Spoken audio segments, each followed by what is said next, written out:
नमस्कार प्यारे विद्यार्थियों, आज हम पढ़ने वाले हैं कक्षा 10 का नए सिलेबस के अनुसार प्यारा सा चैप्टर नंबर 1 वास्तविक संख्याएं।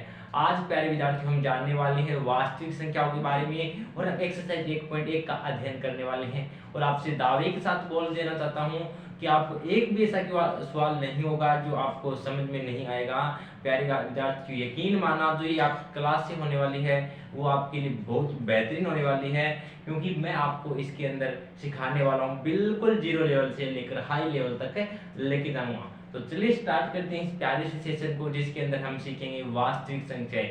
वो हम पढ़ रहे हैं जो नए सिलेबस और नई किताब के अनुसार पढ़ रहे हैं। तो मैं आपको बता देना चाहता हूँ जो इस बार हमारी प्रश्नावली 1.1 है वो पहले जो पुरानी बुक थी उसमें 1.2 थी, ठीक है।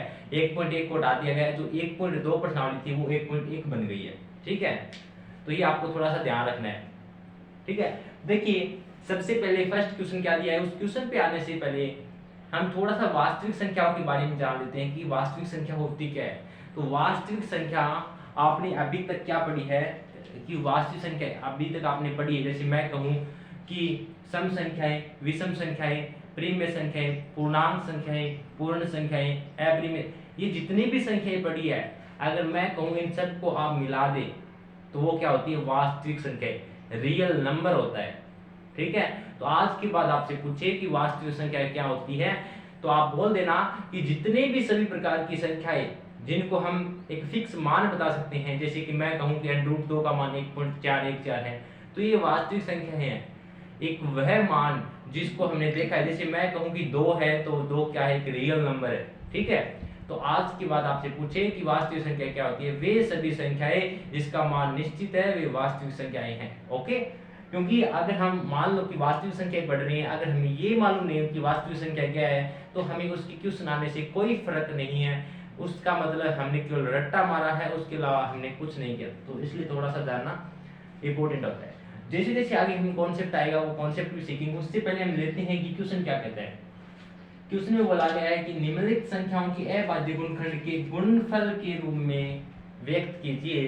क्वेश्चन फर्स्ट ये कहता है कि आपको अभाज्य गुणनखंड, तो पहले ही शब्द में अभाज्य गुणनखंड, यहाँ से एक बात पता चलती है कि हमें कहीं ना कहीं अभाज्य गुणनखंड तो निकालने पड़ेंगे। तो अभाज्य गुणनखंड कहाँ से निकालेंगे, कैसे निकालते हैं, मुझे पता है कई बच्चों को तो पता है लेकिन कई को नहीं पता है। तो फटाफट हम सीखेंगे कि कैसे अभाज्य गुणनखंड निकालते हैं। तो सबसे पहले अभाज्य गुणनखंड निकालने के लिए क्या करना होगा, आपको अभाज्य संख्या पता होनी चाहिए। 20 तक आपको नॉर्मल अभाज्य संख्या पता होनी चाहिए कि ये अभाज्य संख्या होती है। तो सबसे पहले मैं लिख देता हूं अभाज्य संख्याएं क्या होती है। अभाज्य संख्या अभाज्य आपको पता भी होगा अभाज्य संख्या, और मैंने आपको कराई भी है। अभाज्य संख्या मैंने आपको बिल्कुल डिटेल से आपको चैनल पे डाली हुई है। अभाज्य संख्या क्या होती है, 2, 3, 5, 7, 11, 13, 17 और 19। अगर आपको इतनी पता है ना तो हमारा काम चल जाएगा, क्योंकि लगभग जो हमारी अभाज्य गुणनखंड होने वाली है इन्हीं अभाज्य संख्याओं से होने वाली है। तो ठीक है, अभाज्य संख्या कौन सी है, जिसमें सिर्फ अपने आप और एक के अलावा भाग न जाए वो होती है अभाज्य संख्या, जैसे कि 2, 3, 5, 7, 11 और 13। अब बात आती है कि अभाज्य गुणनखंड कैसे निकालें। तो देखिए नाम से स्पष्ट है, अभाज्य गुणनखंड निकालना है कि भाज्य गुणनखंड निकालना है। तो हम अभाज्य संख्याओं का सहारा लेंगे और उनके टुकड़े करेंगे, उनको तोड़ देंगे और फिर जो हमारे पास आंसर निकल के आएगा उसको हम लिख देंगे। बस इतना सा काम आपको करना है, ओके। तो चलिए करते हैं। सबसे पहले फर्स्ट पार्ट को लेते हुए हम समझते हैं बिल्कुल डिटेल से। फर्स्ट पार्ट क्या है, आप कहेंगे 140। 140 का आपको क्या करना है, सबसे पहले आपको अभाज्य गुणनखंड करना है। क्या करना है, तो चलो करो।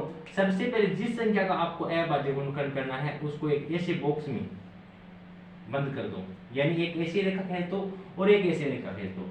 फिर मेन मुद्दा आता है कि अब इसके साथ क्या किया जाए। देखो बिल्कुल डिटेल से बता रहा हूँ, जो बच्चा नहीं जानता वो भी सीख लेना और जो जानता है वो भी सीख लेना, क्योंकि मैं सभी बच्चों को साथ में लेके चलूंगा। देखिए अभाज्य संख्या, अब देखिए हमने लिख दिया 140 का क्या निकालना है, अभाज्य गुणनखंड निकालना है, ठीक है। तो अब सबसे पहले मुख्य मुद्दा ये है कि हम अभाज्य संख्या सबसे पहले हमारे पास अभाज्य संख्या तो इतनी सारी है, हम इनमें से कौन सी का यूज करें? तो सबसे पहले आप यहाँ से स्टार्ट होना है। अगर सबसे पहले आपको देखना होगा कि इस संख्या के अंदर 2 का भाग जा रहा है या नहीं। अगर 2 का भाग जा रहा है तो ठीक है, नहीं जा रहा है फिर इससे आगे वाली संख्या 3 का भाग देके देखेंगे।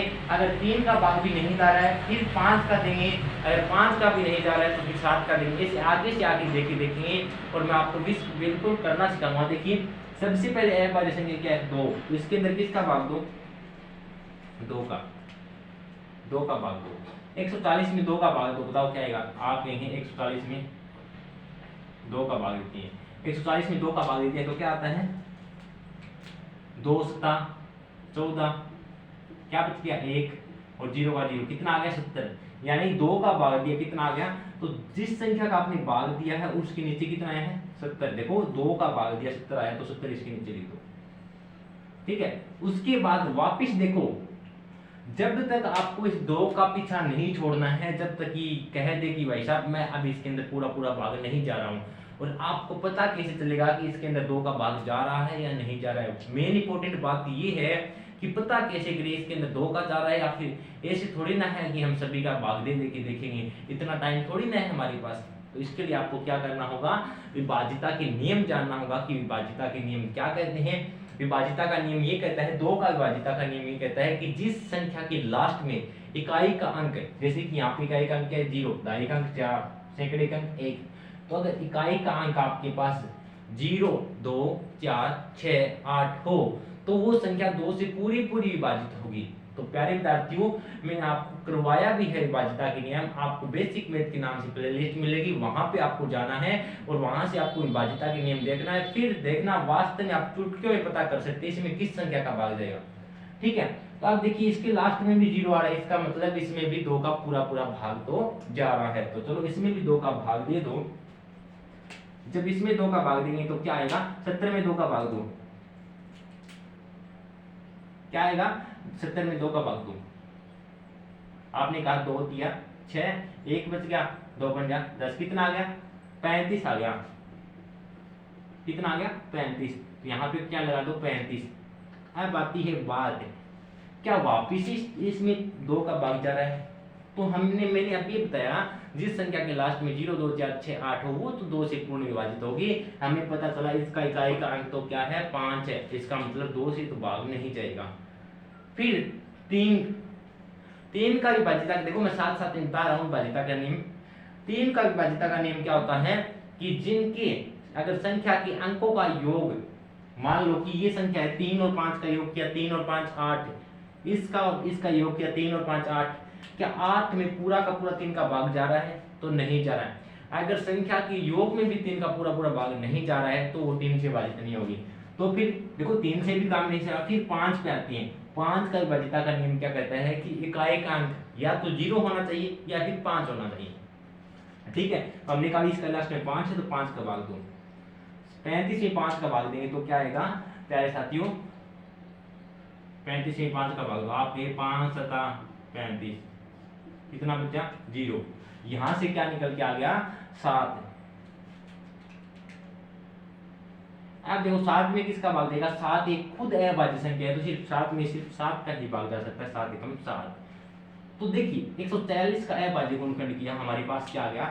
इस प्रकार आ गया। अब आपको क्या करना है? जो संख्या यहाँ आई है 2 × 2 × वो कहाँ लिख दो? इसके सामने लिख दो। क्या ये 2 × 2 गुणा में 5 गुणा में 7, और क्या 2 बार है तो इसका मतलब 2 बार है, तो इसको मैं लिख सकता हूँ ना 2 की पावर 2 गुणा 5 गुणा 7, और यही इसका क्या हो गया? राइट आंसर हो जाएगा। देखो बिल्कुल डिटेल से बताने की कोशिश की है प्यारे साथियों, कहीं भी मैंने ऐसा मौका नहीं छोड़ा कि आपको कहीं ऐसे समझने लगे कि सर हमें वहां समझ नहीं आया। फिर भी अगर बच्चा आपका मैथ कमजोर है तो उसके लिए आपको बेसिक मैथ की प्लेलिस्ट में जाना पड़ेगा, वहां पे आपको थोड़ी मेहनत करनी पड़ेगी, लेकिन कोई बात नहीं, आप भी मैथ सीख सकते हैं, ठीक है। तो ये था इसका फर्स्ट पार्ट, यानी 140 का अभाज्य गुणनखंड किया, हमें ये मिल गया, ठीक है। इस तरीके से आपको अभाज्य संख्या से सबसे पहले 2 का देखना है, फिर 3 का देखना है, फिर 5 का। हमने पहले 2 का दिया, फिर यहाँ पे आके बोला भी 2 का भाग तो नहीं जाएगा, फिर 3 का देके देखा 3 का भी नहीं गया, फिर 5 का दिया तो 5 का, फिर 7 के अंदर न तो 2 का जा रहा था, न 3 का जा रहा था, न 4 का, न 5 का जा रहा था, न फिर 7 में सिर्फ 7 का जा रहा था। ठीक है, ये था इसका फर्स्ट पार्ट। आई होप कि आपको बिल्कुल अच्छे से समझ में आया होगा। अगर आपको ये समझ में आया तो प्लीज इस वीडियो को लाइक जरूर कर देना, क्योंकि वो लाइक ही बताता है कि आपको समझ में आया है या नहीं। तो मैं सोचता हूँ अगर आपने लाइक नहीं किया तो वास्तव में समझ में आपको नहीं आया है। तो चलिए इसका नेक्स्ट पार्ट, सेकंड पार्ट करते हैं। क्या आपको इसे लिखना है, ठीक है, मैं इसको रफ कर रहा हूँ।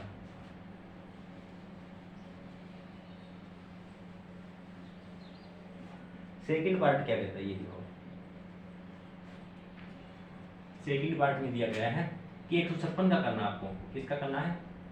156 का। और मैंने कहा है जिसका आपको करना है उसको पहले क्या करना है, ऐसे एक बॉक्स में बंद कर दो। कर दिया भाई, कर दिया, ठीक है। उसके बाद आपको क्या करना है, सबसे पहले अभाज्य संख्या के ऊपर जाना है और देखना है क्या इसके अंदर 2 का भाग जा रहा है। तो जैसी संख्या का इकाई का अंक देखा, इसमें 6 आ रहा है, इसका मतलब 2 का पूरा पूरा भाग जा रहा है। क्या क्या जा रहा है, इसमें 2 का पूरा पूरा भाग जा रहा है, तो 2 का भाग दो।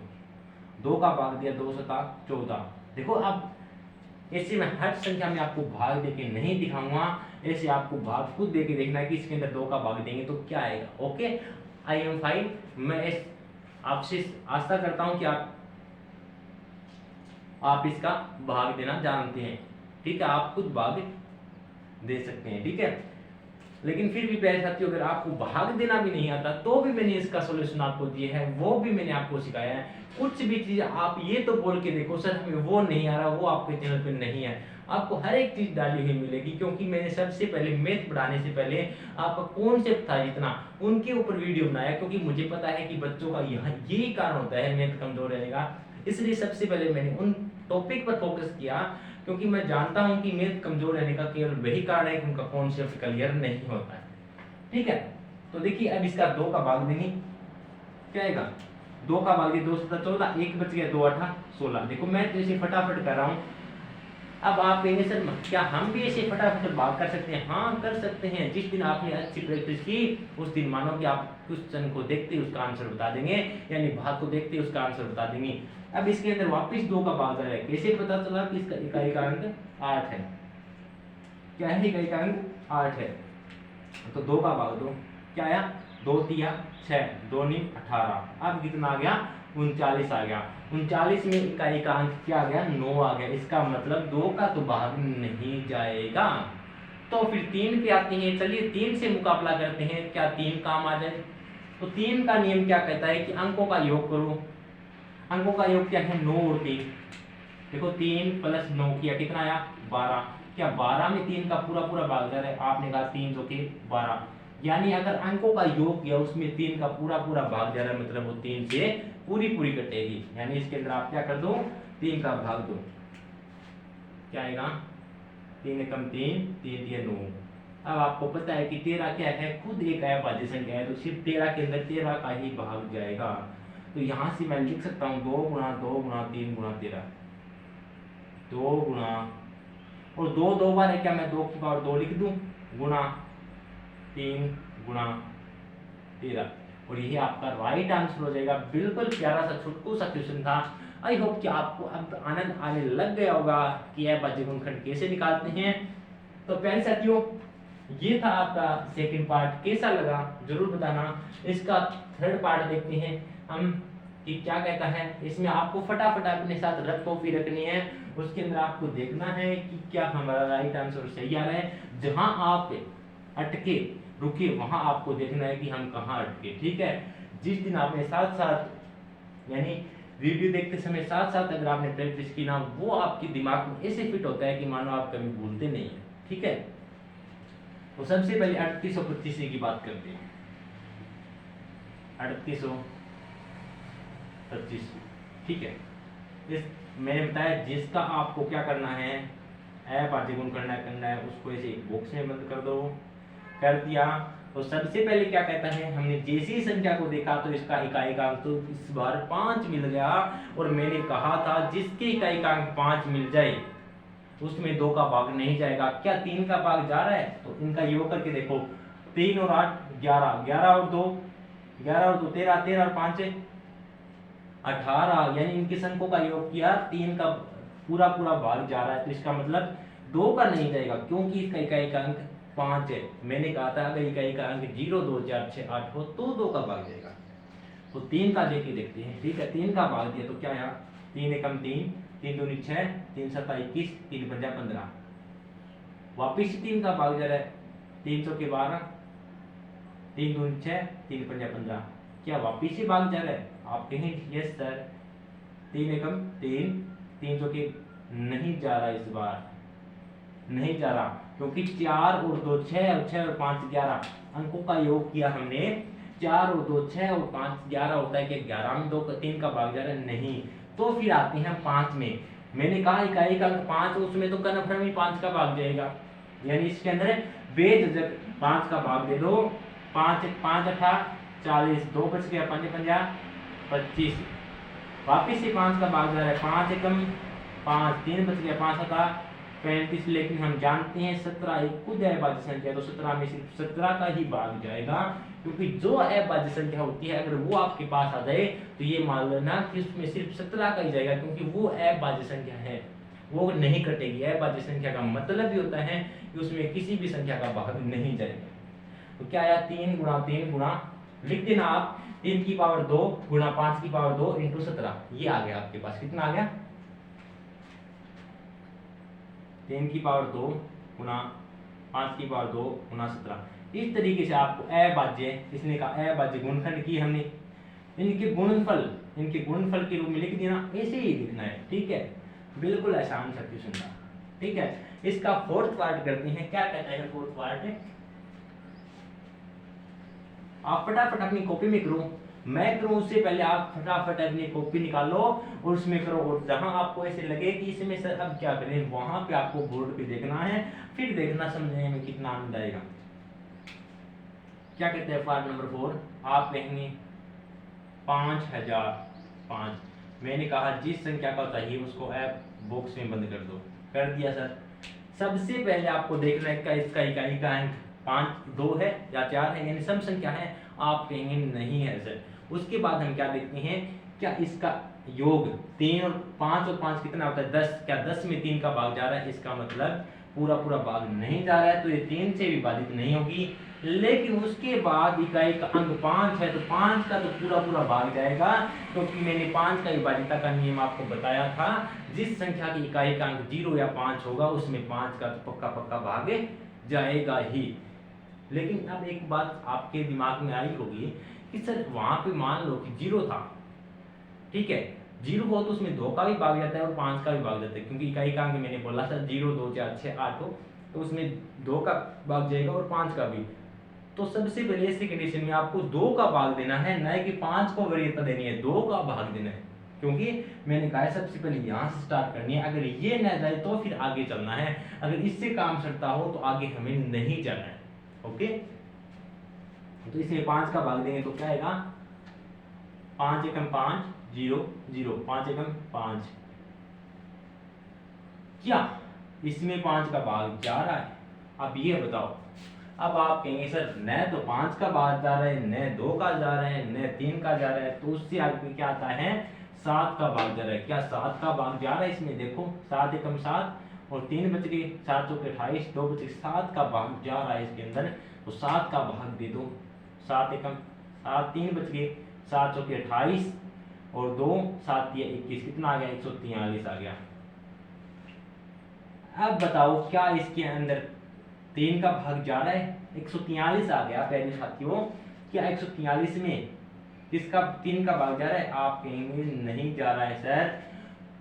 देखो 3 का भाग जाता तो पहले ही। अब आपको एक छोटी सी दिमाग में आपको ट्रिक बता दूं, जब आपने 7 का भाग दे दिया, 7 का भाग दे दिया, इसका मतलब जो भी आगे संख्या आएगी या तो उसके अंदर 7 का भाग जाएगा या फिर 7 से बड़ी संख्या का ही भाग जाएगा। छोटी संख्या पर आपको टाइम वेस्ट नहीं करना है कि 2 का भाग जाएगा या फिर 3 का, क्योंकि हमें पता है अगर 2 का भाग जाता है या फिर 3 का जाता तो इसी संख्या में चला जाता।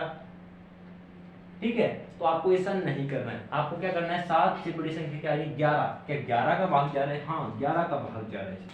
2 11 का 11, 3 बच गए, 11 दिए 33 और 13 खुद एक अभाज्य संख्या है, तो 13 का 13 कितना आ गया 5 गुणा 7 गुणा 11 गुणा 13। ये आ गया आपके पास अभाज्य गुणनखंड का गुणनफल, जिसे आपको ज्ञात करना था। ठीक है, बिल्कुल आसान सा, आपको भी समझने में थोड़ा आनंद आ रहा होगा कि सर हाँ अब कुछ न कुछ दिमाग में फिट होने लगा है, क्योंकि जैसे जैसे जितनी ज़्यादा हम अगर किसी चीज़ की प्रैक्टिस करें ना, वो उतनी ज़्यादा हमें फिट होती चली जाती है। तो देखिए बिल्कुल से जीरो लेवल से बताने की कोशिश की है, लेकिन पहले बिल्कुल भी जीरो लेवल, बिल्कुल से जीरो अगर आपको गुणा भाग भी नहीं करना आता ना, तो पहले आपको बेसिक मैथ के नाम से जो प्ले लिस्ट है उसमें जाना होगा। सबसे पहले आपको क्या करना है, मैथ की आवाज़ के ऊपर चैनल पे जाना है, वहाँ पे ऊपर फोल्डर मिलेगा, वहाँ पे क्लिक करेंगे, वहाँ पे नाम आएगा प्ले लिस्ट पे क्लिक करना है। करने के बाद आपको मिलेगा बेसिक मैथ के नाम से एक प्ले लिस्ट, उसको जैसे ही आप क्लिक करेंगे वहाँ पे आपको सारे के सारे वीडियो मिल जाएंगे। वहाँ पे जिस चीज़ का आपको वीडियो चाहिए, जैसे कि वाच्यता के नियम का चाहिए तो वो देखना, अगर आपको एलसीएम लेना है वो देखना, जो चीज़ आपको आवश्यकता है वो चीज़ आप वहाँ से देख सकते हैं। ठीक है, इसका लास्ट और अंतिम पार्ट करते हैं, पार्ट नंबर बी। क्या वास्तव में आपको क्वेश्चन समझने में आनंद आ रहा है? जरूर बताना प्यारे साथी, क्या कहीं ना कहीं क्या आपको मैथ पढ़ने में आनंद आ रहा है? पता है आपको कि आनंद कब आता है हमें कोई चीज पढ़ने में? आनंद तब आता है कि जब हमें वो चीज समझ में आ रही है। अगर हम वो चीज समझ नहीं तो हमें वो बोरिंग लगने लगेगी। ठीक है, तो अगर आपको समझ में आ रही है तो आपको आनंद भी आ रहा होगा। ठीक है, अब बात करते हैं 7429 की। क्या है पार्ट नंबर बी 7429। तो मैंने कहा जिसका आपको क्या करना है, गुणनखंड करना है, उनको ऐसे बॉक्स में बंद कर दो। ठीक है, उसके बाद आपको क्या करना है, इसके अंदर सबसे पहले देखना है क्या 2 का भाग जा रहा है। आप कहेंगे सर इतना तो हम फरवट हो चुके हैं कि इसमें अंदर तो 2 का भाग नहीं जाएगा। कैसे नहीं जाएगा? क्योंकि इसका इकाई अंक क्या है, 9, और 9 क्या है, विषम है। मैंने बताया था जिसके लास्ट का अंक 0, 2, 4, 6, 8 हो, उसी में सिर्फ 2 का भाग जाएगा। ठीक है, तो इसका तो क्या है 9। फिर बात करते हैं क्या 3 का भाग जाता है। पहले हमने 2 पर टेस्ट किया, नहीं जाया, फिर 3 पे चलते हैं, तो 3 पे जाएंगे तो क्या होगा, इनका अंकों का योग करो, 7 और 4 11, 11 और 2 13, 13 और 9 कितना होता है, 13 और 9 होता है 22। क्या 22 में 3 का भाग जाएगा? नहीं जाएगा, मतलब वो 3 से भी पूरी नहीं कटेगी। उसके बाद बात करते हैं 5 की। क्या इसमें अंदर 5 का भाग जा रहे हैं? मैंने कहा कि 5 का भाग जाने का मतलब है उसका इकाई अंक या तो 0 होना चाहिए या फिर 5 होना चाहिए, वो दोनों ही नहीं है। इसका मतलब 5 का भी भाग नहीं जाएगा। बताऊं कि ऐसा क्यों, विभाज्यता के नियम आपको जरूरत क्यों है? क्योंकि देखो हमने फटाफट बता दिया, इसमें 2 का नहीं जा रहा है, 3 का नहीं जा रहा है, 5 का नहीं जा रहा है। अगर हम इसे भाग दे के देखते कि 2 का जाएगा, 3 का नहीं जाएगा, 5 का, हमारा इतना टाइम वेस्ट हो जाएगा कि पेपर छूट जाएगा। ऐसा हमें कदापि नहीं करना है। हमें एक फास्ट, एक नई रणनीति के साथ चलना है कि हम फटाफट बता दें। तो फिर 7 का देखते हैं। 7 का देखो, 7 एकम 7, 7 छक्के 42, 7 का भी नहीं जा रहा है, तो फिर किसका जाएगा, 7 एकम 7 और 0 बच गया, और 7 छक्के 42 और नहीं जाएगा 7 का। 11 का देखो, 11 का भाग देखेंगे, 11 छक्के 66, 11 छक्के 66 होता है, और कितना बच गया, आप कहेंगे 4 और 4 8 बच गया, 8 और 2 11, 7 77 और 5 बच गया। 11 का भी नहीं जा रहा है। क्या 13 का भाग जा रहा है? 13 का भाग, तो क्या 13 का भाग जा रहा है? 13 का भी भाग नहीं जा रहा है। तो प्यारे साथियों अब हम क्या करें, क्या 17 का भाग जा रहा है? देखो ये क्वेश्चन है ना इंपॉर्टेंट हो जाता है। क्यों इंपॉर्टेंट हो जाता है? क्योंकि इसमें बच्चे का वो पता चलता है क्या बच्चा या हम 3 संख्याओं से गुजरा है, क्या आगे भी जाके देखा है। तो ये 17 का भाग देखिए, देखो इसमें क्या 7429 में 17 का भाग 2 क्या जा रहा है, 17 3 17 चौकी 68, 14 में से 8 गए 6, 2 17 3 51, कितना बच गया 11 और 9, आगे क्या आएगा 17 है तो 17 साथी कितना होता है? आप कहेंगे सर 17 साथी तो 119 होता है, यानी 17 का पूरा भाग जा रहा है। देखिए 17 साथी कितना होता है 119 से पूरा भाग जा रहा है। इसका मतलब हमें इस सवाल ने ये बता दिया कि आप पहले 3 अभाज्य संख्याओं पर निर्भर नहीं रह सकते। हमें आगे भी अभाज्य संख्याओं का पता होना चाहिए कि जैसे कि 19 के बाद अभाज्य संख्या क्या होती है, हमारे पास 23 आती है, और 23 की अभाज्य संख्या के बाद क्या आती है, हमारे पास 27 आती है। तो तो वो भी आपको जरूरत पड़ सकती है, यानी आपको 30 तक जो अभाज्य संख्या होती है उनका मालूम होना चाहिए। ठीक है, अब क्या होगा, हमने 17 का भाग दिया, कितना आया 437 आया। इसके अंदर हमने 17 का भाग दिया, ऊपर कितना आया 437। अब बताओ क्या इसमें 17 का भाग वापिस जा रहा है? 17 6 42, 17 का भाग वापिस जा रहा है क्या? तो क्या है, देखो इसके अंदर 17 का भी भाग नहीं जा रहा है।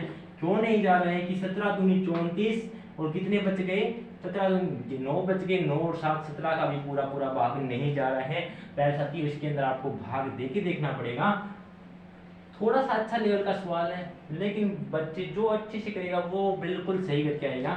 इसके अंदर फिर 17 से आगे क्या है, अभाज्य संख्या 19 है, 19 का भाग देके देखते हैं। तो इसके अंदर 19 का भाग देंगे तो क्या आएगा, क्या आएगा 19 दूनी 38, कितना बच गया 5, 19 दिया 57, 19 का पूरा पूरा भाग जा रहा है और लास्ट में 23 आता है। और हम जानते हैं 23 तो खुद एक अभाज्य संख्या है, तो इसका अभाज्य गुणनखंड क्या आ गया, 17 गुणा 19 गुणा 23, ये आ गया आपके पास अभाज्य गुणनखंड। ओके, ये कह सकते थोड़ा सा अच्छा लेवल का क्वेश्चन था, लेकिन आपको इससे घबराना नहीं है, क्योंकि आप मैथ की आवाज पे पढ़ रहे हैं। इसका मतलब आप मैथ के अंदर एक आवाज उत्पन्न करने वाले हैं, एक धड़धड़ाहट उत्पन्न करने वाले हैं कि जिस दिन आपका रिजल्ट आए तो मैथ में ये बोलना चाहिए कि 100 में से 100। आपको जिस दिन रिजल्ट आएगा उस दिन आपको वीडियो के नीचे आके कमेंट जरूर करना है कि सर हमारे इतने परसेंट आए, हमारे इतने परसेंट आए, क्योंकि आपको बताना जरूर होगा कि हमें कैसा लगा। ठीक है, तो ये था फर्स्ट क्वेश्चन। लेकिन आपको फटाफट, अगर आप विभाज्यता के नियम पता होंगे तो आप फटाफट ऐसे कर देंगे। लेकिन अगर हम पहले 2 का भाग देते, फिर 3 का, फिर 5 का, फिर 7 का, फिर 11 का, 13 का, फिर जाके 17 का भाग जाता है, तो इतने में तो हमारा पूरा टाइम वेस्ट। क्या यही करने के लिए आए हम? नहीं, हमारे लिए और भी क्वेश्चन हैं जिनको हमें हल करना है, तो ऐसा आपको नहीं करना है। और आप ये भी नहीं करना कि हम इस क्वेश्चन को छोड़ दें, छोड़ना नहीं है, क्योंकि हमें कितने मार्क्स लेने हैं, 100 में से 100। ठीक है, तो प्यारे विद्यार्थी ये था इसका क्वेश्चन। और फर्स्ट आपको जरूर बताना है कैसा लगा वीडियो, क्या वास्तव में कौन से पसंद आया, क्या आप इसी तरीके से पूरा का पूरा मैथ समझना चाहते हैं, क्या नई किताब को पूरा का पूरा मैथ का सिलेबस आप इसी तरीके से पढ़ना चाहते हैं। अगर चाहते हैं तो नीचे कमेंट करके जरूर बताना, और आपको आप कहां से पढ़ रहे हैं वो भी जरूर बताना। ठीक है, अगर वीडियो अच्छी लगी तो लाइक जरूर कर देना, चैनल पे नए हो तो सब्सक्राइब करके जो पास से बेल आइकन होता है उसे प्रेस कर लेना, ताकि आने वाली सभी वीडियो का नोटिफिकेशन आपको मिल सके और आपकी पढ़ाई वो रेगुलर चल सके। तो प्यारे विद्यार्थियों, इसी एक्सरसाइज प्रश्नावली 1.1 का नेक्स्ट क्वेश्चन है, जितने भी आगे क्वेश्चन है वो हम लेके आने वाले कल। तो कल बने रहिए और आपको बहुत आनंद आने वाला है कल की वीडियो में। तब तक के लिए जय हिंद, जय भारत।